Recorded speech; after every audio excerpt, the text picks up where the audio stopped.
the Auburn Blitz Podcast, your direct source for all Auburn all the time with Brett Pritchard, Faith Richardson, and Randy Lee.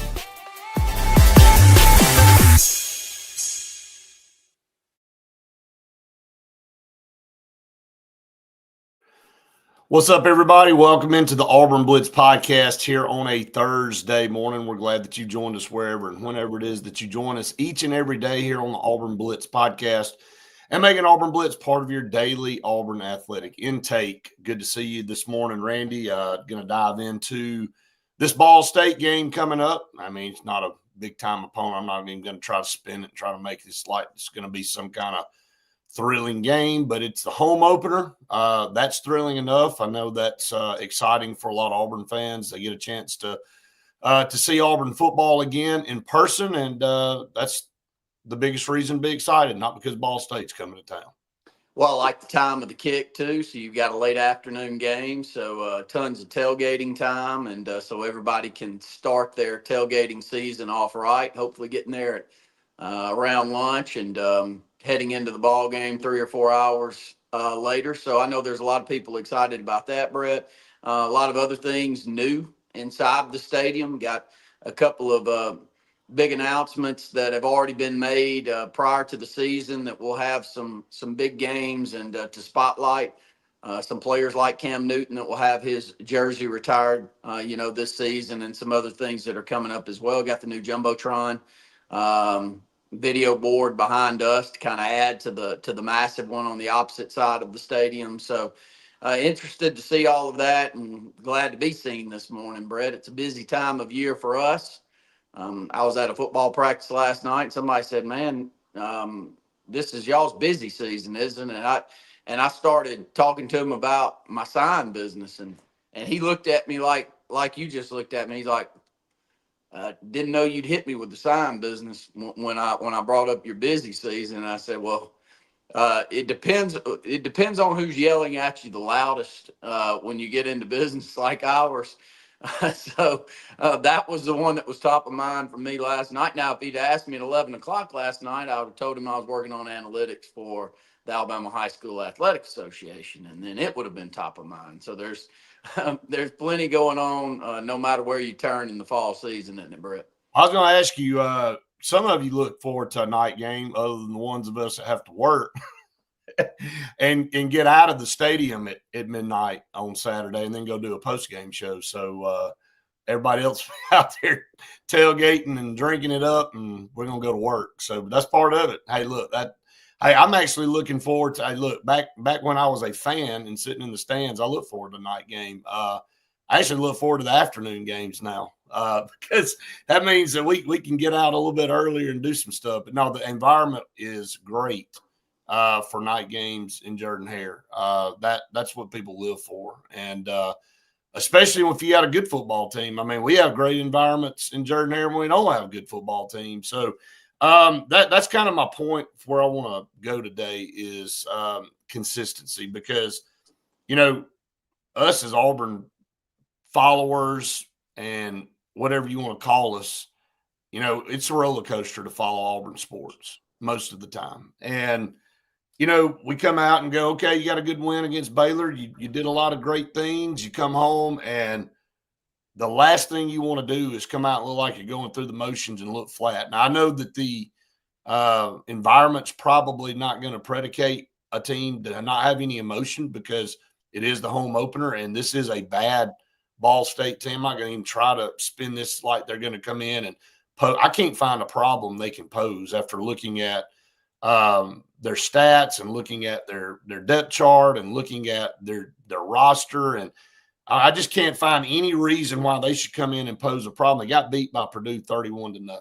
They had 87 yards passing against, and we know Purdue's not very good at all either. So if Purdue shuts you out, you ain't even good. So I'm looking at, the old mantra of what we've seen good football coaches say, it's not about who you play, it's about you and you getting better.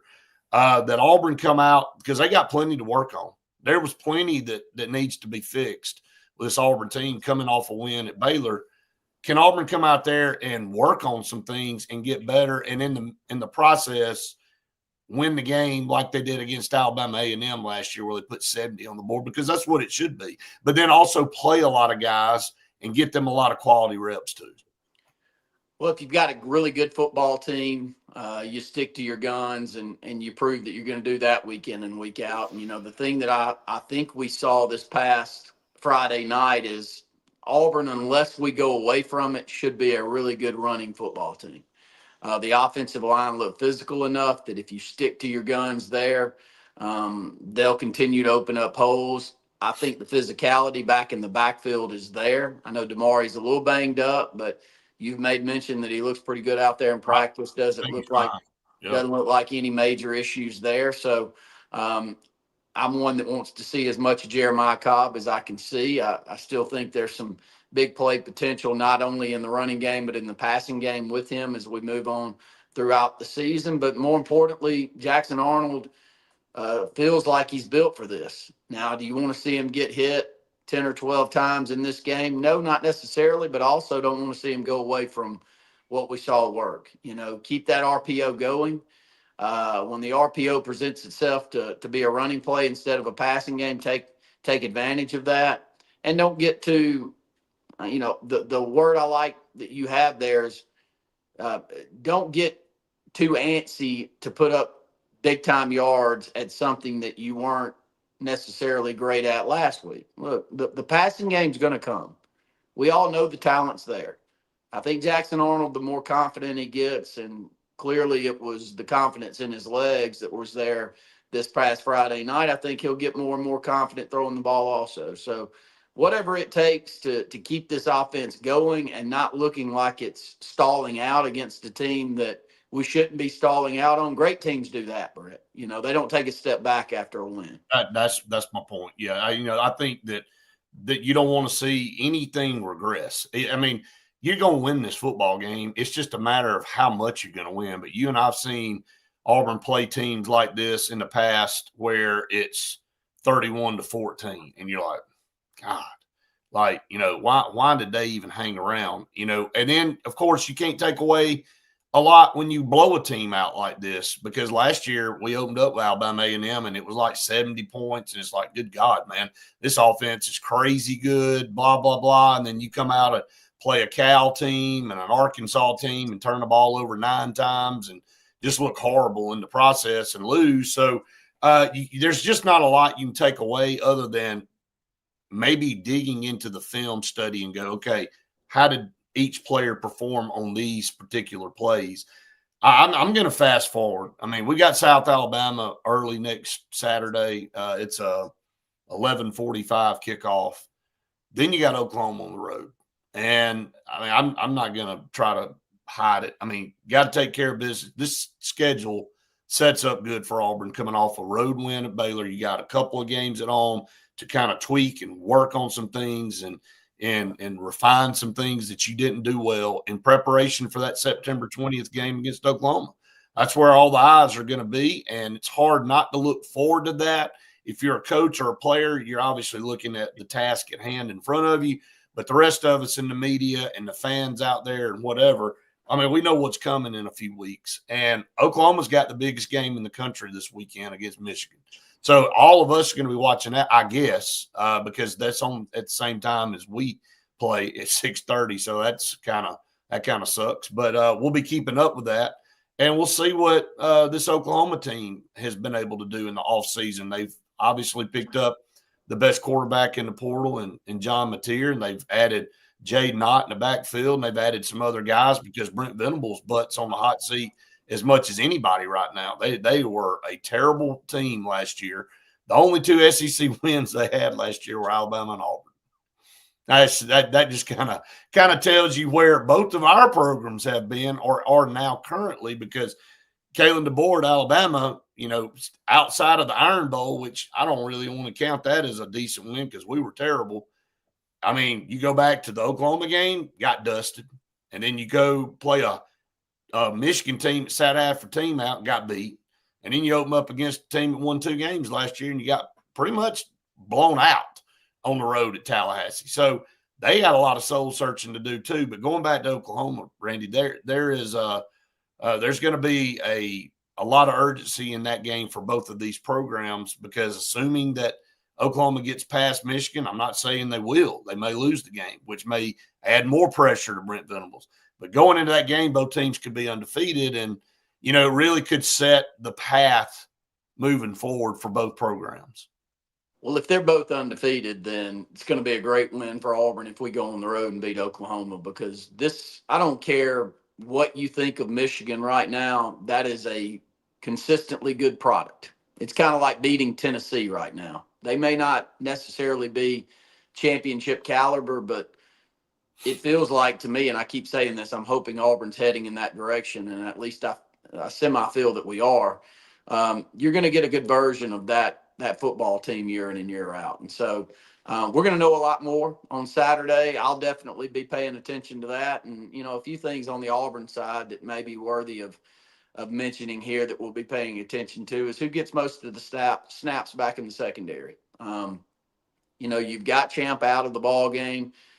He could be back in the next couple of weeks and play with some kind of brace on, that injury that he has. But who will get his snaps, but also who also is going to get a majority of them back at the safety position, because we've heard a lot of good things out of Eric Winters.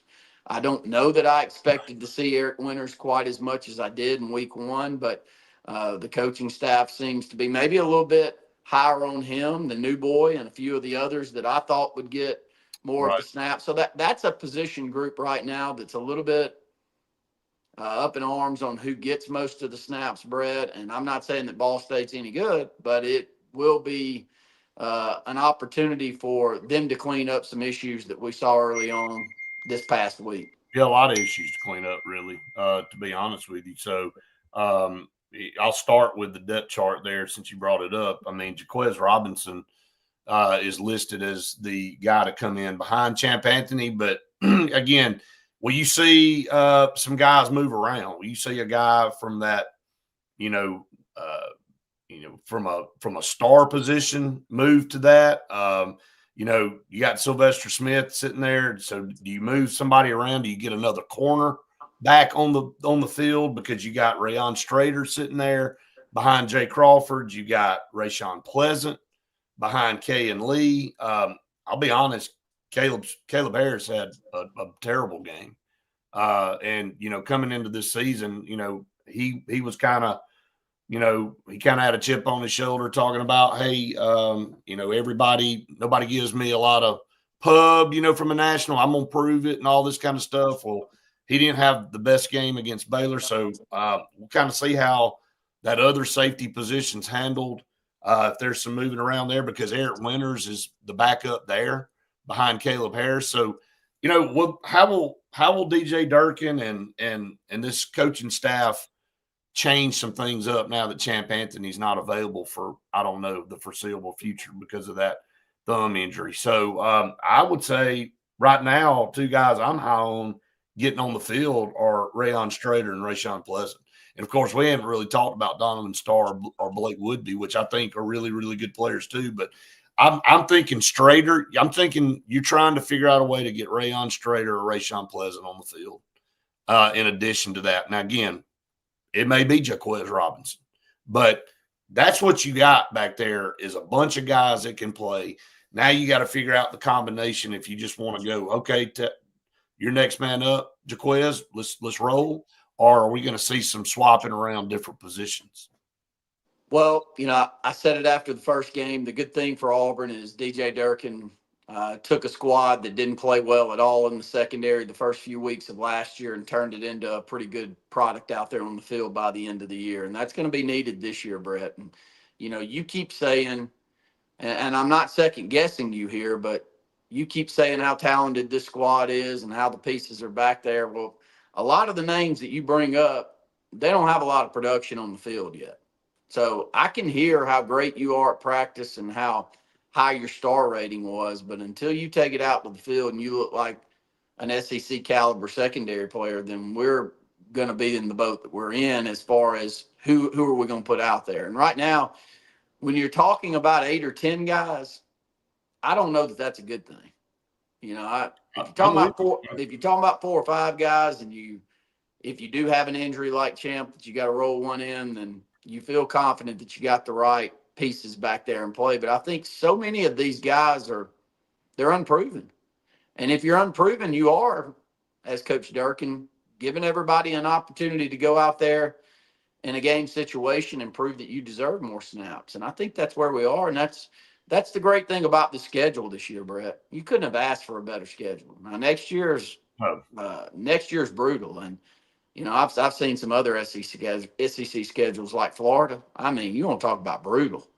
Brutal doesn't even describe what Florida's about to go through over the next. I got a 5-gamer that is as bad as I've seen. It's terrible. So Auburn's got a great schedule right here to hopefully find some consistent play back there in the secondary, and it's going to be needed. And hey, I'm gonna be honest about going on the road to Oklahoma. It's still going on the road, but this ain't some Oklahoma program that's on some heater that's been railroading people for the last 3 or 4 years. This team is injured. I mean, injured from a hypothetical, not relative standpoint, but kind of like Alabama right now. But they're not. Yeah, they're a wounded program, I guess is what the word I'm looking for. They're trying to get back, and again, I'm gonna be interested. They're 5.5-point favorite over Michigan.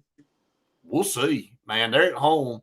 If they come out and dust Michigan, probably send a message. Yeah. Auburn is now favorite in that Oklahoma game right now. Again, that thing changes from week to week, but right now Auburn's favored on the road. Auburn's only an underdog in 2 games now, like on the FPI, the ESPN FPI predictor. One of them's Texas A&M, and the other one's Georgia, and it ain't much on either one of those. So, kind of going back to what we talked about a couple of days ago about the national media, the people swung in the other direction after the performance. Baylor didn't quite get into the top 25.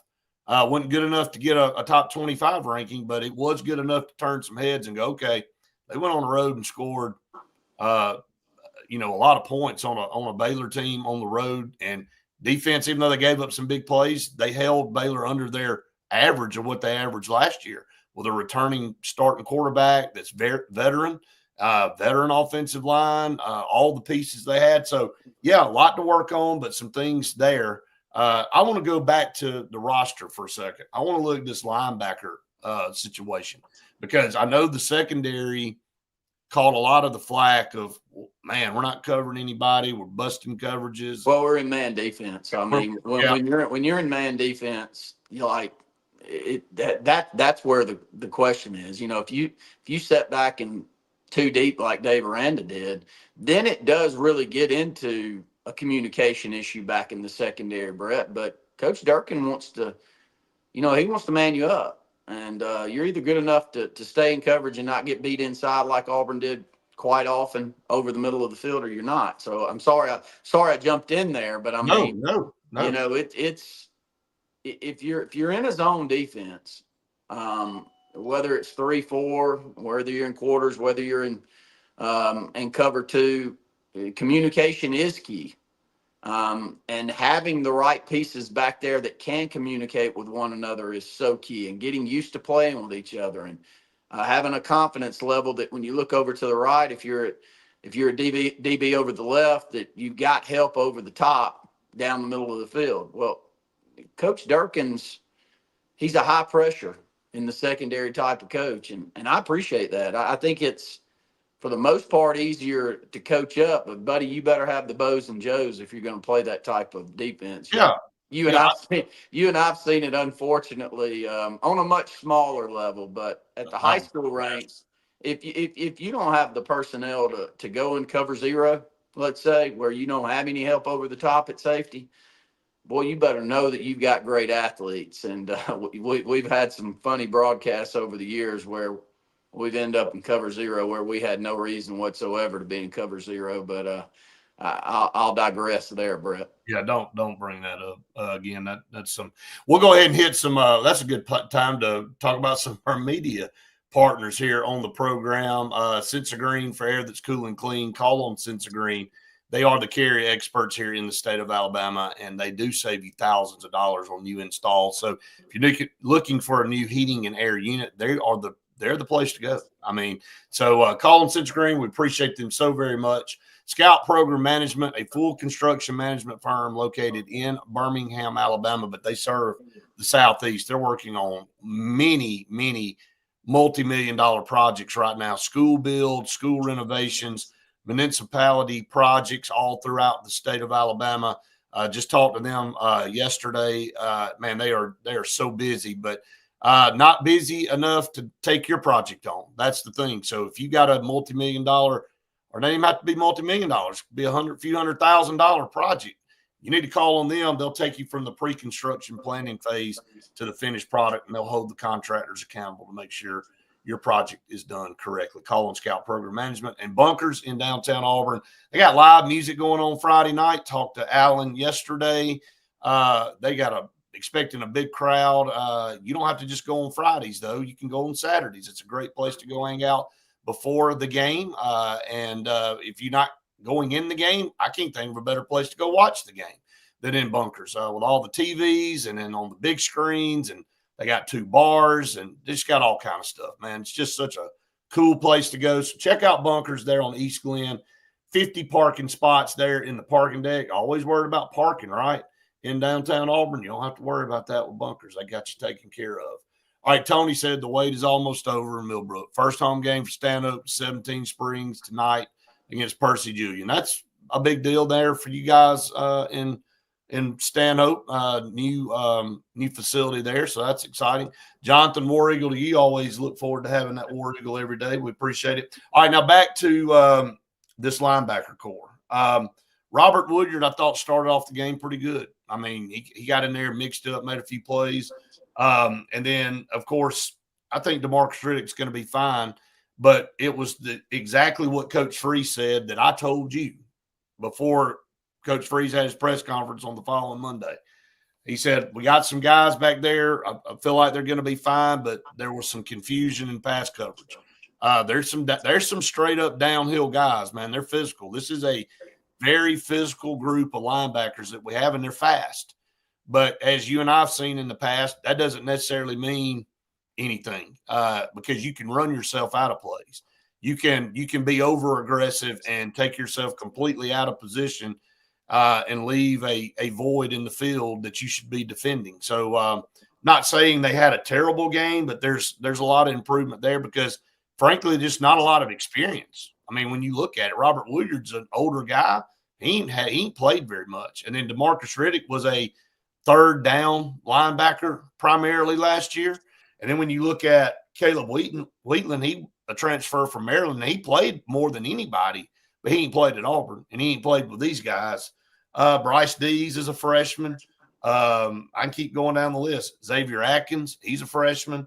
A sophomore. Yeah, I mean, there's a lot of talent there, but obviously we're going to see what they do and how much better they get from week 1 to week 2 on Saturday. Well, they're going to need to. But I think the key to talking about the secondary and the linebacking core is there's so many question marks on who's going to be productive and who's not. And there is no answer for that. I mean, you're going off of star ratings and what you've seen in practice. You're definitely not going off how many tackles they've made in actual game time setups for Auburn, or how well they played back in the secondary and true live action. So that's the great thing. Again, I hate to harp back on this subject, but this schedule for Auburn just lines up perfectly. You've got a tough road test, so you've got to be interested throughout the summer and be prepared and be ready to go out there. But then you get to come back and watch film and put some guys in some situations for them to prove that before we head over to Oklahoma, they're ready to play, but they'll have another couple of games under their belt. So can't ask for a better schedule and a couple of opponents that they give you a chance to do that. I like some of these pieces, but, and I hear you on the downhill, Brett, but, I'll start with DeMarcus Riddick. In high school was never overly impressed with DeMarcus Riddick as a downhill linebacker as much as I was a sideline-to-sideline linebacker. I think he's an amazing athlete. I think if he can figure the coverage out from an explosiveness standpoint, he could be great in coverage. And we've seen that before. Elijah Melendez, I mean, he looks more of a guy that can get sideline to sideline more than a 245-pound Donta Hightower type linebacker. We don't necessarily have any of those type of guys. So I think the players that we have in place can do what you're asking them to do. But it's just snaps, man. These guys haven't taken a lot of key snaps. I think that's the biggest things, just to get confident with the communication with the secondary and the coaching staff. But I like these pieces defending in the passing game as we move forward. Yeah, I mean, I do too. They just got to show it. And again, it's repetition. Nothing better than the next two opponents to try to get that repetition in and try to get a good flow. And look, I'll shift over to Ball State very quickly and just talk about them for a minute before we get off. This is not a very good football team, and they got beat by Purdue 31-0. And I told Faith yesterday, I think, and I may be wrong, but I think Auburn's going to bring a lot of pressure, and I think they're going to try to force them to throw the football. And let's test our secondary. Let's see if we can. How much? I know it's not the same wide receivers that'll be running out there that Baylor had, but how have we cleaned up some of that stuff? When you look at the stats, they're not able to run the football either. So I really expect Auburn to really bring a lot of pressure and then try to force them to throw the ball and create some opportunities, which will obviously create some opportunities for our linebackers too. So, but again, I can't spin this any other way than that this is an opponent that this is why you schedule them week 2, is because you need to go out there and work on some stuff. It shouldn't be close. It shouldn't be close ever. Auburn should probably score almost every time it touches the football. We saw that happen last year against an Alabama A&M team. So yeah, want to see how it all kind of plays out. But hey, great opponent to have at 6:30 at night on a Saturday. Weather should be fine. New light show, new jumbotron, new everything, new year. Thank God, and hopefully it'll keep going in the right direction for this program, because it's needed. Again, we know what's looming in a few weeks: trip to Oklahoma, trip to Texas A&M back to back before you have an off week, and then you got Georgia coming in. So, Justin, the prediction tiebreaker is rushing yards for Damari Alston. So our prediction for is obviously get your prediction score in, but the tiebreaker is Damari Alston rushing yards. So that's that for this week. So, Randy, your thoughts on Ball State? None. I mean, nothing to say. Zero. I mean, when I have zero to say, I'm going to give that to you. And that's where I am on Ball State. I'm not going to pay any attention to them. Just watching those things for us are the main things I want to watch. Who's going to be in the secondary? Which linebackers are we going to count on? I'm confident we're going to be good on the defensive line moving forward. I got a lot of confidence in that. I really do. I think we'll be even better than we were in the opening week on that. I think we're going to stop the run. I think we'll play the run fine all year. But we got to get a lot better back in the secondary, and I have no worry about our wide receiving core. But the only thing I'll watch offensively is how confident is Jackson Arnold throwing the football. So he's going to have a lot of opportunities on Saturday, and I hope he takes advantage of them. A couple of more comments here before we head out. Y'all heard anything going on with Derek Smith? A vague message board rumors about him possibly being kicked off the team. Nothing. I hadn't heard a word. Have you, Brett? Nope. No. So I don't get message boards. Yeah, nothing to pass along there. So I don't know anything about it. And Tony, no doubt, at least Auburn does not have Florida's schedule. This is the year to take advantage of schedules. We've said that over and over again. Yep. We're thinking that we may have a better football team next year, but I'm telling you, this year is the year that you better take advantage of a schedule, because next year's is much, much tougher than we have this year. And any time that you get that Georgia and Alabama game away from Jordan-Hare makes it tough just with those two games. And we don't know exactly what that schedule is going to look like because of the shift over to the 9-game SEC. But we're schedule. guessing. We're guessing. No, I'm not saying it's not going to be harder. It is going to be harder for sure. Yeah. I'm just saying now we don't know who that third consistent opponent's going to be for Auburn, and I don't think it'll be, since we've got Georgia and Alabama, I don't think it'll be an LSU or an Ole Miss or anybody like that. I think, or Tennessee. I think it'll be, a Vandy or Kentucky, Missouri, something like that. Maybe even South Carolina could be a team that Auburn could grab with that new format. But we'll have to wait and see on that. But nevertheless, you're going to be rotating other teams on and off anyway. So, and you got to expect Texas to be rotated in shortly. So that's going to make that matchup tougher than what we have right now. For a back and forth. So, just thought there. I think that this year's schedule is as good as you can ask for. It's very tough. It's going to always be tough, but I like the way that Auburn has set the schedule up. Tip your hat to the coaching staff and the athletic department for putting a schedule together that gives Auburn an opportunity to put together a great year when it's needed. Man, I tell you, now you just got to take advantage of it. I tell you, confidence is fleeting, isn't it? I mean, it is so humorous to watch the way that the Alabama fans have jumped ship so quick. I mean, you kind of knew it was going to happen, but I'll vouch for them on this, Brett. When your eyes tell you that the program's culture's questionable, boy, and all eyes told us that what Brian Harsin was running at Auburn was not going to produce winning football. And the powers that be tried to get him out of there after the first year, and then there was a coup from the Albies out there. You know who you are if you're an Albie. Sometimes I get a lot of grief from Albies. My father, he's an Albie a lot, so I understand it. I take those phone calls from time to time, and I deal with them. But you Albies kept Brian Harsin around an extra year, getting upset with the guys that are paying the bills on the back end trying to get his ass out of there, and they should have gotten him out of there a lot quicker than they did. Should have never hired him, first of all. Hey, I'll say this: a lot of blame goes to people that picked him.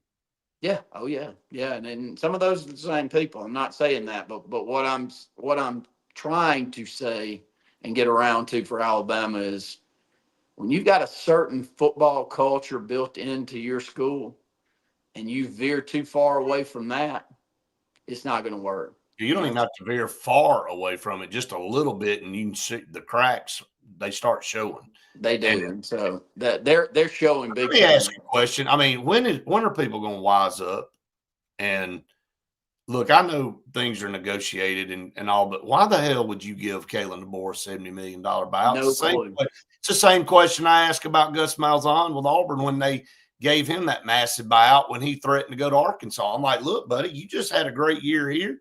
We're a better program than Arkansas. If you want to go cut your teeth over there and go back home, go for it. Like, look, I don't dislike Gus Malzahn, but all that was a leverage tool to get more money, and it worked. And so Alabama loses Nick Saban, and it was kind of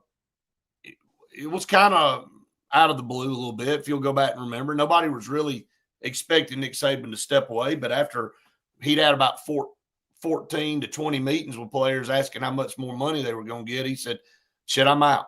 I'm just going to go down there and tell everybody I'm just going to go and pack everything up. I'm going to head out. So they rushed out there to get a guy that, he's proven he can take a team to a national championship game. He ain't won anything yet. And, I mean, I didn't see a line of people lining up trying to get Kalen DeBoer. I didn't. And I didn't see a line of people that were lining up to get Gus Malzahn. So we got a bunch of people that control the purse strings and go out there and just stroke contracts and go, man, okay, we can't afford to. We're gonna have a $70 million. We don't want nobody coming getting him. Now all of a sudden, into year 2, you're going, what are we gonna do? Because the last few games have not been good, dating back to last year, and now you're stuck. You either fire him and pay him the $70 million, or you can stomach it and tough it out. And I don't know that it's going to get much better under him. He may turn the season around. He may, but we'll see. But I don't see a lot in, like you said, the the direction of where things are going and the mentality of the team and the things that we're hearing that lends me to believe that they're going to have some miraculous spin around. Like if you go back and look at last year, I mean, the South Carolina game, I mean, very, very close to a loss. There's several more. Arkansas. I mean, oh my gosh, Arkansas. Yeah. I mean, it was just terrible football game. So they pulled out. I mean, it was ugly. Yes. It's something's off. I hope he hangs around for about another decade. I mean, I think he ain't making it that long, brother. I can tell you that. He's the perfect fit, but I doubt he makes it past the end of this year. I really do. I just think from a personality standpoint and whatever, however you want to call it, I just think there's. Justin asked, how much do you think Saban could get from Alabama if he came back right now? Here's the beauty of what Saban did for Alabama. He never showed what the cap was on coaching side. All he had to do was go and get Texas to give him an offer and then bring it back to Alabama, and we'd have known really what the top end of the coaching salary pool is. He never forced their hand. I told you 6-8 years ago that I thought the top end could be somewhere between $15 and $20 million a year. And people think that's crazy, but I think that's the value that Nick Saban was bringing to that program. Would you pay? Let me ask. I'll ask it, and I know we got to go, but no, hey man, I'm here. Would you pay $20 million a year for Nick Saban for the next 4 years, or stomach this $70 million payout that you're going to do for Kalen DeBoer at the end of this one? Think about that. Yeah, I mean, that's a no-brainer. It's a no-brainer. So I don't. He ain't coming back. He's not coming back. I don't think he's coming back. But the point that Justin's trying to make, though, is still valid that we talked about 7 or 8 years ago. No, I don't know what the ceiling is for. They probably tried to offer him that before he left. I mean, he didn't have. But when, again, we won't know what that is. I mean, he could have thrown $50 million out there and Alabama probably would have paid it. I'm just saying. I mean, they're not ever going to have another one of him, and I don't know that anybody's ever going to have another one of him. And because college football's changed so dang much, and with the way things, flip from one year to the, I mean, the team Alabama played Saturday's proof of that. They were horrible last year, like horrifically bad. And then in less than a year, look at what they're doing. I mean, they come out and they look like a completely and totally different team because they are. New quarterback, new running backs, new defensive guys. I mean, they went out and enhanced what they had, and it's hard to say, well, this team, you can't do comparisons from one year to the next anymore. I mean, Auburn did the same thing. Auburn went out and filled voids. This offensive line, they went out and enhanced it tremendously through the transfer portal.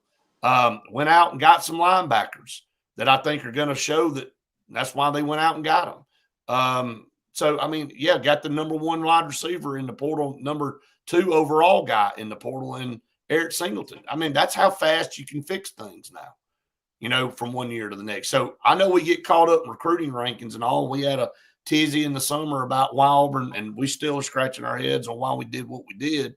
But it's not as bad a situation anymore as it would have been 10, 15 years ago when you decided to just quit for about 3 or 4 months and you had a bunch of decommitments and all, and everybody else was continuing to do what they were doing. And it goes, okay, all right, where are we going to do? How are we going to make up for this deficit? Well, you can make up the deficit now pretty quick. Well, looking forward to Saturday, Brett. Going to be a great atmosphere at Auburn. A lot of new things. So you and I'll be on the road for a eventful Friday night again. We got that coming up. So a busy weekend ahead for you. Yeah, I don't want to look. I'll just say, we're going to go up there Friday, and I think we expect to win too, for sure. But looking forward to that trip. And then Saturday, the game, looking forward to that and seeing how that works out. And of course, we'll be in the press room after it's over. Then we'll trek our way somewhere. Faith and I will trek our way somewhere in the wee hours of the morning. We'll be live on our post game show. I do think we figured out where we're going to be, but we're going to hammer that down and let everybody know.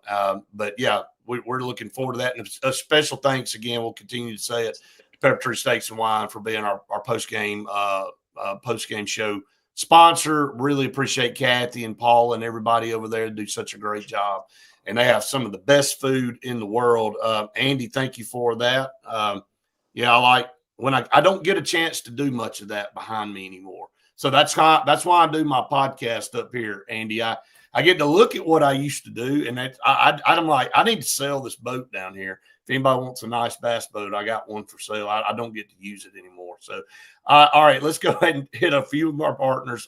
Speaking of somebody that's in my house, Old Number One Customs, they are in my house, and I'm ready for them to leave my house. I love Jake and Devlin and all those guys down there, but I'm tired of plastic. And so, yeah, they're doing a great job, man. This bathroom is going to be phenomenal. Can't wait to show everybody. If you're looking for a master bathroom remodel, bedroom, outdoor living space, kitchen, call them 334-752-6162. They will hook you up.